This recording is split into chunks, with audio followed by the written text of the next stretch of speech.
What's good, my Zillas? I'm gonna go ahead and install the Sena 20S onto the Icon Airflite, so let's get right into it. When I went and bought the Icon Airflite, I thought it was an amazing helmet. The only thing I didn't really like was the fact that it was pretty loud. And the reason why it's loud is because it introduces a lot of wind noise, and most of it is coming from the bottom. I did go ahead and buy the NOJ Quiet Rider helmet skirt and installed that. While it didn't eliminate the wind noise, it did slightly improve the wind noise. And because I wanted to start motovlogging, I needed an entry point for the mic. I made a small incision onto the product. Unfortunately, that actually started introducing a slight bit of air, so it pretty much makes this helmet skirt not do what it's supposed to. So I recommend, if you do want to get the helmet skirt, do not make any incisions into it. And for the purpose of this video, I'm gonna go ahead and remove it so we can go ahead and install the Sena 20S. Let's begin by removing the inner pads of the helmet. With the posterior pad, you can just detach it from the fasteners and just leave it hanging inside so it's not in the way. Now you do receive two different boom mics. You can choose to use the regular sized one or the extended version. For the sake of the video and for my personal preference, I'm gonna go ahead and use the standard boom mic. You also have the option to use this adapter plate to adhere it onto the helmet. I am not gonna use this because the longevity of this is not gonna last, and it's just gonna keep falling off the helmet, and it just makes it that much more difficult to ride. Whenever I put on or take off the helmet, I like to stretch the straps out. That way the helmet slides in much easier.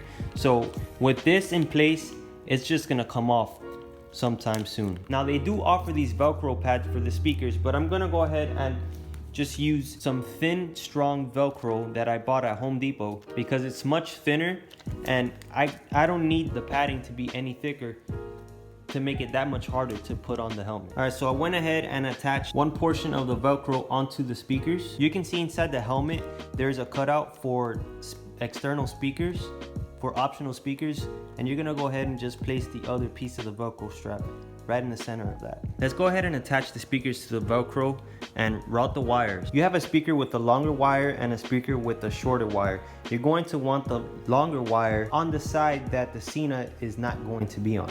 All right, so the speakers are installed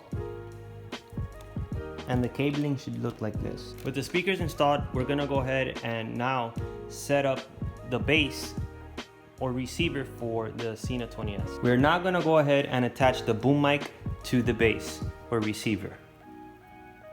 It does have a clip that you're going to want to turn till it snaps. With the boom mic installed, you're now gonna want to use this adapting plate and slide it into the helmet. I find the best position for the Sena 20S would be right at the peak of the arch here. Let's go ahead and install these Allen screws. The Allen screws are now attached, and we're gonna go ahead and now connect the speakers. You will require a very small screwdriver, one similar to the eyeglass repair kits, to go ahead and fasten the screw. Now, in order to make these pads work with the Sena 20S with this mounting adapter, the left liner would have to be cut down the center to make room for the adapter plate. I had sliced the entire liner insert to make room for the helmet skirt. Now, if you do not want to do this, you can go ahead and attach the Sena with the double-sided tape mounting plate. However, I don't think that adapter plate will have as much longevity as this will. With this extra slack of wire, you can either just roll it up and throw it behind the padding, or use some type of tape to adhere to the helmet for a cleaner install. Here's an example of how to route the wires.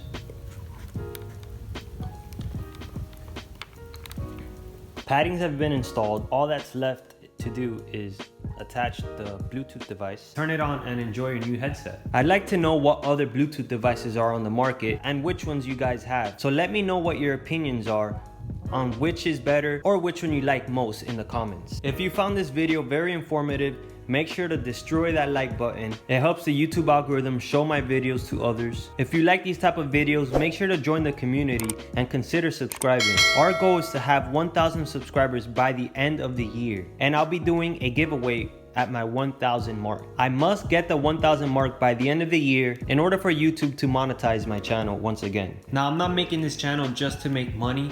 I'm doing this for fun, but in order for this channel to grow, I need your support. So make sure you share my videos and hit the subscribe button if you're new. Thank you so much for watching, and I'll catch you guys on the next one. Peace, Zillas.